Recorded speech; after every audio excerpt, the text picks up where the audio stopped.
Hello guys! For today's video, dumating na ang pinakaiintay namin ng asawa ko, yung binili niyang washing machine. Yay! May washing machine na kaming bago kasi yung luma naming washing machine ay nag-retire na.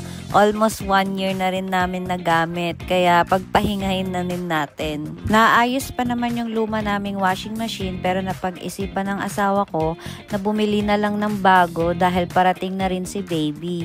Para bago ang washing machine ni baby at para daw hindi ako mahirapan na buntis sa paglalaba. Joke lang, siya pala maglalaba. Siya tagalaba, ako nang bahala sa pagluluto. O, diba? Bongga! At dahil nga may pasok ang asawa ko, ay ako muna ang nag-receive. So, pinalagay ko muna siya sa may gilid. At nang dumating nga ang asawa ko, ay agad niya naman itong inayos. Dahil excited siyang gamitin. Gusto niyang matry.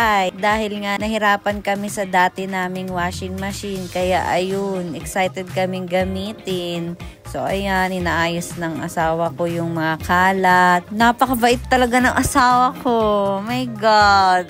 Napakaswerte ko talaga. So ayun nga, kailangan na namin magpaalam sa luma naming washing machine.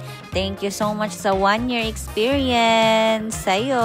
So ayan nga, ilalabas na ng daddy ang washing machine. Kailangan nang itapon. Kaya swerte ng makakapulot dyan sa washing machine na yan dahil gumagana pa. Mayroon lang kailangan i-repair kasi ayaw umikot. So, ayan. Goodbye! Sa buhay talaga, ganyan. May mga bagay na hindi na nagwo-work. So, kailangan nang i-let go at alisin na sa buhay mo. Charot! Hugot! So, ayun nga, nailabas na ng daddy ang washing machine. At naglaban na nga ang daddy ng damit. So, ayan. Yan ang trabaho niya. Tagalaba. So, ayan. Sabi niya, madali lang daw. Syempre, dahil automatic nga, antayin mo na lang paglabas. Ito yun na. Sa next video ulit. Bye!